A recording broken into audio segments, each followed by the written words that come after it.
proposal so we understand where we're starting from. The first thing to understand is that the House Republican budget and the Senate Democratic budget will never, ever end up being law. That's not the point. The point of the budget proposal is to draw a line in the sand and say our negotiating process is starting right here, and then we'll go from there. But it's important to understand where those parameters are. So let's start with the Republican budget. Paul Ryan, based on the fiscal conservatives, is forced to come out with a budget that balances in 10 years with zero new tax revenue. So how does he do this? Well, the first thing he proposes is that we repeal health care reform, also known as Obamacare. Now, you remember that 3.8% tax I talked about earlier? That was a health care reform tax, and it's going to generate $700 billion of new revenue to the federal government over the next 10 years. He keeps that revenue. In addition to that, for health care reform, there's $700 billion in cuts in Medicare reimbursement rates to doctors and hospitals. He keeps those cuts too. So we're keeping all the revenue and the cuts from health care reform and getting rid of changes to the health care system. That's what Paul Ryan has to do in order to help balance the budget in 10 years. He also turns Medicare into a voucher system, and this has been vastly mischaracterized in the press. Bottom line is simply a choice. Starting in 2024, if you're retired, you'll have a choice between traditional Medicare, as you understand it today, and a private option, where you literally would go out and buy a private insurance option, and the federal government would help offset some of those premium costs because you're not taking out the Medicare system. That's all that voucher system is. What also is included in Paul Ryan's budget is turning the Medicaid system into a block grant program. The only value to the federal government is that it turns that variable cost, in other words, we don't really know at the federal level how much we're going to spend on Medicaid every single year. We turn that into a block grant, in other words, a flat amount that goes to the state, and then it's up to the particular state, in this case New Jersey, if their claims experience in Medicaid are higher than expected, okay, Chris Christie, figure out how you're going to pay for it. So it takes the federal government out of that shared responsibility of the Medicaid program. But unfortunately, that's still not enough. In order to balance the budget in 10 years, Paul Ryan still has to have an additional $4.6 trillion of spending cuts in this 10-year period. Now let me put that number in perspective for you. The sequestration spending cuts, and everybody said how meaningful and significant and damaging these cuts were going to be, and the president was way too far out in front of that issue, because by definition, the way we're going to feel those cuts is by slow implementation. But when they hit, they're there, and they're real cuts. That was only $1.2 trillion. Over the same 10-year period, to balance the budget, Paul Ryan has to add almost 4 times that much on top of the $1.2 trillion in cuts. So you can imagine this is a fundamental redefinition of the federal government. Not saying it's right or wrong, I'm just saying that's what it is. But that's also not to say that the Democrats' budget is all perfect and without issue. It certainly isn't. Patty Murray in the Senate put together the budget that passed the Senate. And the first commitment she made is it would be a balanced approach. Well, we already talked about what balanced means. What that means is $975 billion of additional tax revenue. Now, just like I put Paul Ryan's number in perspective, let me put this number in perspective for you as well. We talked about the fiscal cliff agreement. We talked about how it really was a tax agreement. We talked about how it was the largest tax increase in U.S. history in dollar terms. Well, over this 10-year period, that's going to raise $620 billion over this 10-year period. The same 10-year period that Patty Murray needs to add $975 billion of tax revenue increases. When you combine those two numbers, you get somewhere around $1.5 trillion, $1.6 trillion. All of that is being focused on 2% of our population. And it's not the bottom 2%, is it? It's our clients. So it's a meaningful, significant change in progressivity of the U.S. tax code. Now, as Patty Murray said, it is a balanced approach. There's $975 billion of cuts. Some will argue that they aren't real cuts. For example, some of the monies there are accounted from not spending money in Afghanistan because we're not going to be there. And we can argue that that's not really a spending cut, but whatever. What's most important to understand about Patty Murray's budget proposal is that there are no entitlement changes. And I showed you that pie chart, didn't I? Is it reasonable to you to think that we can at least manage our fiscal health in the United States without entitlement changes? I don't think so. I just don't see how those numbers work. Now, Patty Murray would also add about $100 billion of additional government stimulus over this 10-year period, primarily focused on infrastructure development and job training. She would also cut significant money out of the defense background.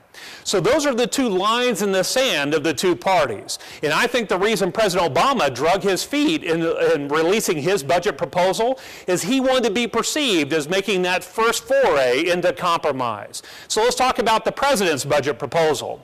The first thing he would do is eliminate the sequestration cuts completely. And he would substitute those cuts for changes in the entitlement programs.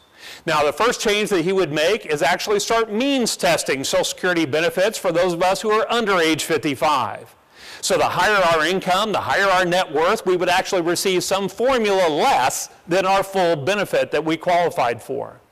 Now, again, that's under age 55. It's important to understand that. The one that we hear the most about, of course, is changing the cost of living increase calculation within Social Security, going from a traditional CPI to what's called a chained CPI. And chained CPI simply takes into account consumer buying behavior. And the best example I've heard of that, if the price of beef is going through the roof, guess what we're going to have for dinner? We're going to have more chicken, right? Because we don't want to pay that high price of the beef. So that's somewhat logical. That makes sense. That's what we do as consumers if we need to tighten our budgets. Well, so that maybe is a reasonable plan. But this is a learned audience. Let me ask you a question. Is that the only place chain CPI would impact in the tax writing of the United States? No. Our marginal tax brackets, they grow by CPI every year too, don't they? So if we change and go to a chain CPI on our marginal tax brackets, they would grow more slowly, just like Social Security payments. Therefore, as we earn more money, we would move through those brackets more quickly, thus paying more in taxes. It's called a stealth tax effect, because nobody changed the bracket, but yet we're paying more in taxes. So it's important to understand that it's not quite as simple as making changes just to the Social Security system. And then finally, on the Medicare front, it's all about cost sharing. And that's going to be on a means-tested basis for those of us under 55. So to the extent that we have a higher income or a higher net worth in retirement, we need to anticipate and start helping our clients understand that they have to be prepared for shouldering a higher percentage of their medical costs in retirement.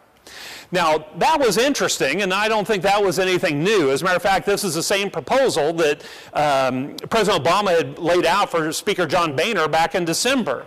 But what's different is, it's important to understand, this is the first time that President Obama has ever put this in writing.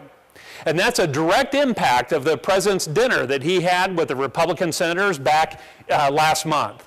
Those Republican senators asked the president to get out in front and be a champion for change in the entitlement programs, to give the Republicans cover to say, okay, maybe we can meet this president halfway. And that was the entire intent of that dinner, and President Obama is starting to fulfill those promises. Now, inside that budget proposal, there were also some surprises, weren't there? Probably the one that surprised us the most was this change to qualified plans with a limit, if you will, of $3.4 million. And it's somewhat confusing. It's like, well, where did that come from? We haven't heard that. Well, actually, it's pretty logical where it comes from. Where it comes from is the defined benefit marketplace. As you know, as a 62-year-old person, your maximum defined benefit that you're eligible to fund is $205,000 for joint 100% lifetime income. All right? So $205,000. So what the government did is they said, well, if that's the way the pension industry works, why are we applying that same methodology to 401ks and IRAs and Roths? And what they did is simply ask the annuity industry, if I want to generate a $205,000 income for a 62-year-old couple, 100% survivorship for the rest of their life, how much can I fund? And they came back with $3.4 million. So that's where that number came from. But that also implies that the number is variable based on current interest rates, based on market performance, and you're absolutely right. This is proposing an absolute nightmare of administration in trying to manage this process. Now, one thing that's important to understand, there is some confusion out here by clients. If they have an account balance that's north of $3.4 million, they do not have to take a withdrawal out of that plan. All it says is that if by market performance that balance exceeds $3.4 million, you can't contribute this year. But then next year, if market performance unfortunately drives that below $3.4 million, okay, you may be eligible to participate and actually contribute again in that year. But again, you can understand the complexity of the administrative challenge to try to manage that for all 330 million of us across the country.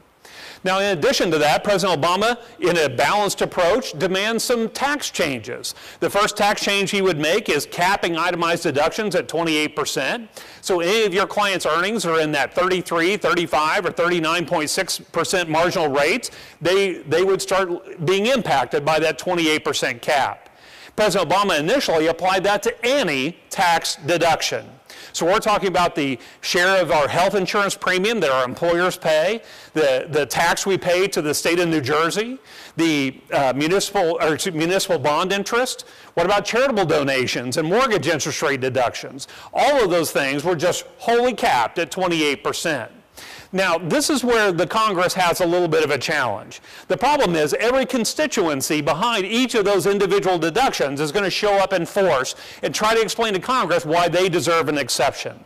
And so that's why I believe Congress, in their infinite weakness, will pick the most politically expedient method if we deal with this issue. And I think a cap like this, or like one that Governor Romney proposed, is likely the direction as it relates to these issues. Now, I do not believe municipal bonds will lose their tax-free status. I just do not see that happening. That's in neither party's best interest. Neither party wants that eventually to happen. But this is a starting point at where President Obama started. The second thing he suggested is that we apply the Buffett rule. And we finally have a little more details on that. The Buffett rule would apply a minimum 30% tax for anyone starting at $1 million and above. It would taper in where they're fully paying that 30% minimum tax starting at $2 million of adjusted gross income. What's interesting about that, as you obviously know, is that would eliminate the decreased or lower tax rates based on dividends and capital gains for these clients. That would just be gone because of that minimum tax. In addition to that, President Obama would have us go back to 2009 on the estate tax law. Remember what I said about permanent tax changes? Here's an example of where we're already talking about changing that moving forward. That would take us back to a $3.5 million estate tax exemption. Most important to note, that would also be a $1 million lifetime gifting limit.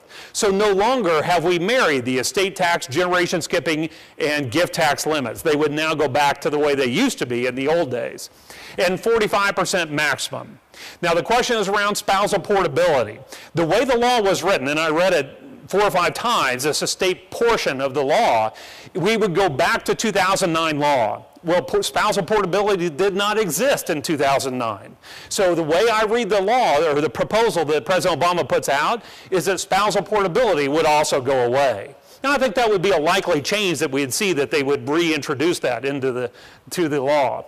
But in addition to that, finally, these loophole closures that we've heard so much about. Carried interest. Our clients who are LLC owners or S-Corp owners, and our ability to manipulate our W-2 income, right? Because I, as an S-Corp owner and employee, can pay myself a $20,000 W-2 income, and at the end of the year, take a $300,000 partnership distribution, right?